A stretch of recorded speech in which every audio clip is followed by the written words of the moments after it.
नमस्कार, मैं हूँ astro vastu expert Savi Singh and welcome back to my YouTube channel. आज के वीडियो में हम बात करने वाले हैं कि मिथुन राशि वालों के लिए सितंबर का महीना क्या कुछ खास लेकर आ रहा है। लेकिन उससे पहले हम आज इस महीने के लिए जो पंचांग है उसकी भी बात करेंगे, क्योंकि अगस्त ऑनवर्ड्स ही इंडिया में अगर हम बात करते हैं और वैदिक मान्यताओं की अगर हम बात करते हैं तो उसके अनुसार कई सारे फेस्टिविटीज जो है वो शुरू हो जाती हैं, यानी कि त्योहारों का सिलसिला जो है वो शुरू हो जाता है। और ऐसे में सितंबर के महीने में दो सबसे ज्यादा इम्पोर्टेंट त्योहार जो है या दो सबसे ज्यादा इम्पोर्टेंट पर्व जो है वो आने वाले हैं।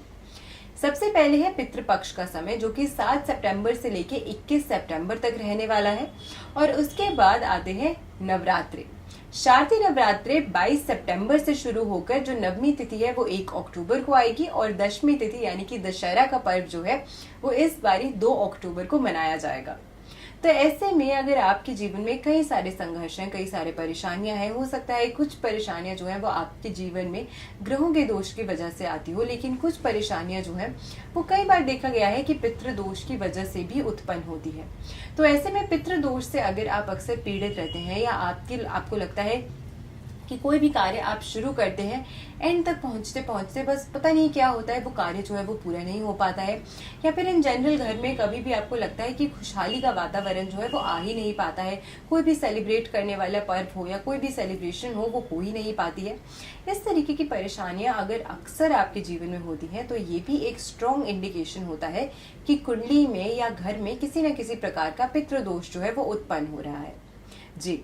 कई बार आपकी कुंडली में पितृदोष अगर नहीं भी हो तो भी वास्तु अनुसार भी देखा गया है कि कुछ हमारे घर की कंस्ट्रक्शंस में या प्लेसमेंट्स की इस तरीके से प्रॉब्लम हो जाती है जिसकी वजह से ना चाहते हुए भी घर में जो है वो पितृदोष की स्थिति जो है वो उत्पन्न होने लग जाती है। स्पेसिफिकली अगर आपके घर से north east to south west की दिशा जो है, ये जो एक्सिस है वो सही से कंस्ट्रक्टेड ना हो तो अक्सर देखा गया है कि ऐसे लोगों के जीवन में पितृदोष से जुड़ी हुई समस्या जो है वो देखी जाती है। तो ऐसे में पितृपक्ष के दौरान अगर आप पितृदोष निवारण के लिए या पितरों की शांति के लिए कुछ भी पूजा अर्चना हवन या फिर उनके नाम से कुछ भी दान दक्षिणा देते हैं तो उससे आपको अत्यंत लाभ जो है वो देखने को मिलता है। अब इस महीने की अगर हम स्पेसिफिकली बात करते हैं आपकी राशि के लिए, क्योंकि आपकी राशि के स्वामी ग्रह जो है वो बुध माने गए हैं। बुध नेचुरली आपकी वाणी के कारक हैं, आपकी कम्युनिकेशन स्किल्स के कारक हैं, बिजनेस के कारक माने जाते हैं, फाइनेंसेस के कारक माने जाते हैं और साथ के साथ में एजुकेशन के कारक भी माने जाते हैं। बुध व्यवसाय को भी दर्शाते हैं या आपके बिजनेस में जो ग्रोथ है, जो न्यू अपॉर्चुनिटीज आप डिजायर करते हैं आपके जीवन में आए, उसमें भी कहीं ना कहीं बुध ग्रह का एक महत्वपूर्ण रोल होता है। और ऐसे में अगर आप अपने जीवन में मिथुन राशि से प्रभावित होते हैं और आपको लगता है कि आपकी कम्युनिकेशन स्किल्स जो है उसमें कहीं ना कहीं थोड़ी सी कमजोरी है या कमी है, या आपको इन जनरल लगता है कि आप कोई भी बात अगर किसी के सामने रखते हैं तो उस बात को उतना ज्यादा गंभीरता से नहीं लिया जाता है, या आप स्पष्ट तरीके से अपने विचारों को दूसरों तक व्यक्त नहीं कर पाते हैं, जिसकी वजह से आपकी बातों का प्रभाव सामने वाले व्यक्ति पे नहीं पड़ता है, तो ऐसे में भी कहीं ना कहीं बुध ग्रह जो है वो पीड़ित हो सकता है। क्योंकि आपकी नेचुरल स्वामी ग्रह जो माने गए हैं वो बुध है और इनका हमेशा आपकी लाइफ में मजबूत होना, एक अच्छा रोल आपके जीवन में अदा करना बहुत बहुत ज्यादा महत्वपूर्ण और बहुत ज्यादा इंपॉर्टेंट हो जाता है। अब सबसे पहले हम बुध ग्रह की ही बात करते हैं, क्योंकि राशिफल जानने के लिए सभी ग्रहों का इंडिविजुअल ट्रांजिट सितंबर के महीने में कहाँ पे हो रहा है वो जानना भी बहुत ज्यादा इंपॉर्टेंट और महत्वपूर्ण हो जाता है। बुध ग्रह की अगर हम बात करते हैं तो 16 सितंबर तक बुध ग्रह जो है वो कन्या राशि में रहने वाले हैं, जो कि आपकी राशि से 4th भाव यानी कि चतुर्थ भाव की राशि है, और उसके बाद में आपकी राशि से पंचम भाव की राशि में यानी कि तुला राशि में बुध ग्रह जो है 16 सितंबर को वो ट्रांजिट कर जाएंगे, गोचर कर जाएंगे। अब सितंबर के महीने में क्योंकि ये आपके 4th एंड 5th हाउस के एनर्जीज को सबसे ज्यादा ट्रिगर कर रहे हैं, सबसे ज्यादा स्ट्रॉन्ग बना रहे हैं, तो ऐसे में कहीं ना कहीं आप ये देखने वाले हैं कि इस समय के दौरान अगर आपकी फैमिली लाइफ में आपको लग रहा था कि कोई परेशानी, कोई खटपिट, कोई भी दिक्कत चल रही थी, क्योंकि 11 अगस्त तक का जो समय था उसमें बुध ग्रह जो है वो वक्रीय चाल में भी थे, तो उस समय के दौरान हो सकता है कि कई ज्यादा आपको फाइनेंशियल डिस्प्यूट्स, आपकी फैमिली के साथ डिस्प्यूट्स, परेशानी जो है उसका सामना करना पड़ रहा होगा, हेल्थ इश्यूज आपको फेस करने पड़ रहे होंगे। उन सब चीजों में आपको थोड़ी सी सहूलियत, थोड़ा सा सुधार जो है वो डेफिनेटली देखने को मिलेगा। कुछ नए प्रोफेशनल एस्पेक्ट से भी कुछ अच्छी अपॉर्चुनिटीज जो है वो भी आपको देखने को मिल सकती हैं सितंबर के महीने में। और इसी के साथ में जब बुध की पंचम भाव में प्लेसमेंट होगी तो पंचम भाव नेचुरली बच्चों का, संतान का भाव माना जाता है और साथ के साथ में ये एजुकेशन को भी रूल करता है। तो स्टूडेंट्स के लिए भी ये 5th हाउस प्लेसमेंट जो है वो काफी ज्यादा अच्छे रिजल्ट्स जो है वो उनको उनकी स्टूडेंट लाइफ में भी लाते हुए नजर आएंगे, उनकी एजुकेशन में भी काफी अच्छे बदलाव जो है वो देते हुए नजर आएंगे। बच्चों का भी ये भाव माना जाता है। तो अगर आप पेरेंट्स अभी तक नहीं बने हैं बट यू आर मैरिड, आप प्लान कर रहे हैं बेबी के लिए, तो उस लिहाज से भी बुध की जो प्लेसमेंट है पंचम भाव में वो कहीं ना कहीं आपके लिए कुछ अच्छे योग जो है उस एस्पेक्ट में भी बनाते हुए नजर आएंगे। इसी के साथ में अगर हम एक और महत्वपूर्ण ग्रह की बात कर लेते हैं जो कि मंगल है, क्योंकि मंगल इस बार जो है वो बुध ग्रह के साथ साथ ही ट्रांजिट कर रहा है। तो यानी कि जब बुध ग्रह के साथ मंगल जो है वो पहले आपके 4th हाउस को प्रभावित करेगा और उसके बाद पंचम भाव को भी प्रभावित करेगा। अब 4th हाउस एंड पंचम भाव दोनों ही भावों में बुध ग्रह की जो मंगल की जो प्लेसमेंट है ये नेचुरली तो आपको अच्छे रिजल्ट्स देगी, लेकिन क्योंकि बुध ग्रह जो है वो वाणी का कारक माना जाता है और जब वाणी के भाव के साथ में या वाणी के कारक ग्रह के साथ में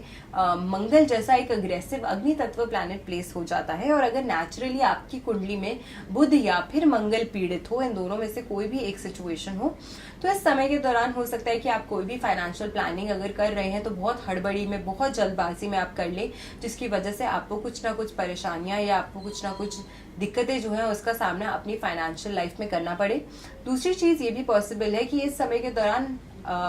मंगल की प्लेसमेंट से स्टूडेंट्स जो हैं वो कहीं ना कहीं अपने पढ़ाई में कुछ ओवर कॉन्फिडेंस भी दिखा सकते हैं, जिसकी वजह से हो सकता है कि हाँ मैं कर लूंगा, मुझे आता है, मुझे पता है। इस तरीके की जो सोच है वो भी कहीं ना कहीं बच्चों की बन सकती है, जिसकी वजह से जो वो रिजल्ट एक्चुअली डिजायर करते हैं अपनी लाइफ में उससे कहीं ना कहीं दूर चले जाए। तो इसका भी खास ख्याल जो है आपको एज पेरेंट्स जरूर रखने का प्रयास करना चाहिए अपने बच्चों के प्रति भी थोड़ा सा। अदर देन दैट हम अगर सूर्य की बात करते हैं तो सूर्य इस समय के दौरान 2 महत्वपूर्ण राशि जो है उसमें ट्रांजिट करेगा। सबसे पहले सूर्य जो है वो अपनी स्व राशि में प्लेस रहने वाले हैं, सिंह राशि में, और उसके बाद कन्या राशि में ट्रांजिट करेंगे, जो कि आपकी राशि से अगर हम बात करें तो तीसरे और 4th house, 3rd and 4th house जो है अगेन आपके लिए सूर्य की ऊर्जा से प्रभावित हो रहा है।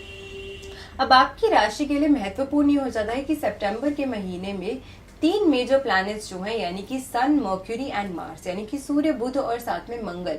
ये 3 प्लैनेट्स जो है वो आपके चतुर्थ भाव को ही प्रभावित कर रहे हैं। अब जब सूर्य और बुध एक साथ केंद्र में होते हैं तो ये बुध आदित्य योग को स्थापित करते हैं, लेकिन इसके साथ में मंगल एक मैलेफिक प्लैनेट की, पाप ग्रह की भी साथ में प्लेसमेंट हो जाने की वजह से कहीं ना कहीं हो सकता है कि इस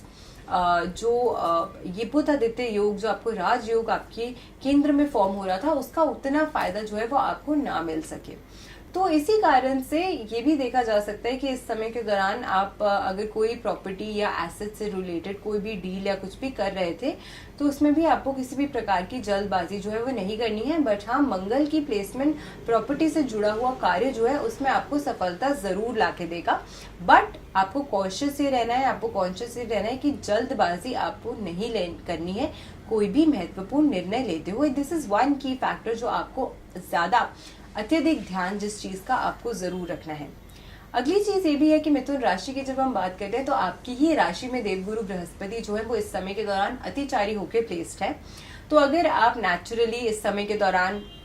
अपना वेट लॉस करने की कोशिश कर रहे थे, आप वजन कम करने की कोशिश कर रहे थे, तो जुपिटर की प्लेसमेंट जो है वो कहीं ना कहीं इस चीज में थोड़ा सा डिले जो है वो लेकर आ सकती है। बट ऑल ओवर आपकी इम्यूनिटी, आपके स्वास्थ्य में बेहतर रिजल्ट्स जो है वो आपको देती हुई भी जुपिटर की जो प्लेसमेंट है वो नजर आएगी। इसी के साथ में अगर मैं बात करूं तो बुध क्योंकि आपके सप्तम और नवम भाव को भी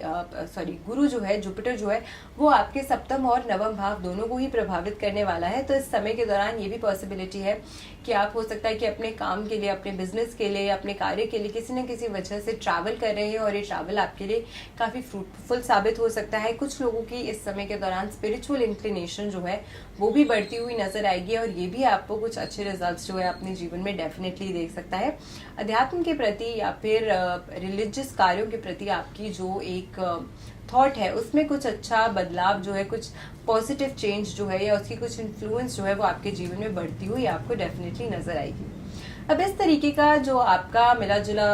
महीना है, सितंबर का महीना आपके लिए रहने वाला है, लेकिन एक रेमेडी जो आपको जरूर करनी चाहिए जिससे नेचुरली आपके बुध ग्रह की ऊर्जा जो है वो बेटर होती है और आपको अच्छा लाभ जो है वो आपको अपने जीवन में देखने को मिल सकता है, वो क्या रहने वाली है। आपको 6 इलायचियां लेनी है और 6 इलायचियों को आपको एक हरे कपड़े में बांधकर इसको आपने अपने घर में जो गणेश जी हैं उनके समक्ष थोड़े समय रखना है। बुधवार के दिन आपको ये रेमेडी करनी है। सुबह नहा धो के स्वच्छ होकर आपको बुधवार के दिन इस पोटली जो है उसको छोटी सी पोटली को बनाकर आपको रखना चाहिए गणपति के सामने, और उसके बाद में आपको शाम के समय आप ये जो पोटली है ये उठाकर अपने वॉलेट में या अपने बैग में आप कैरी कर सकते हैं। ये नेचुरली बुध ग्रह की जो ऊर्जा है इसे आपके लिए बेटर करती है और आपके लिए ज्यादा अच्छी अपॉर्चुनिटीज जो है वो लेकर आती है। इसी के साथ अगर आप अपने घर की अगर मैं बात करूं तो आप अपने घर की नॉर्थ की दिशा में अगर मनी प्लांट, जेड प्लांट या तुलसी का पौधा लगाते हैं तो उससे भी आपके लिए नॉर्थ की दिशा की जो एनर्जीज है वो बेटर होती है। बट आपको खास ख्याल ये रखना चाहिए कि नॉर्थ की दिशा में किसी भी प्रकार का दोष ना हो। दोष मुक्त अगर आपके घर की नॉर्थ की दिशा है तो ये रेमेडी भी आप कर सकते हैं, उससे भी आपको बहुत अच्छा लाभ अपने जीवन में देखने को मिलेगा। मैं आशा करती हूँ आज की वीडियो आपको पसंद आई होगी। वीडियो अगर अच्छी लगी हो तो ज्यादा से ज्यादा लोगों तक वीडियो को शेयर जरूर कीजिएगा। चैनल पे नए हैं तो चैनल को सब्सक्राइब जरूर कीजिएगा। ऐसी बेनिफिशियल वीडियोस के साथ फिर से लौट कर आऊंगी इस चैनल पे। मैं आशा करती हूँ आपका दिन शुभ रहे। नमस्कार।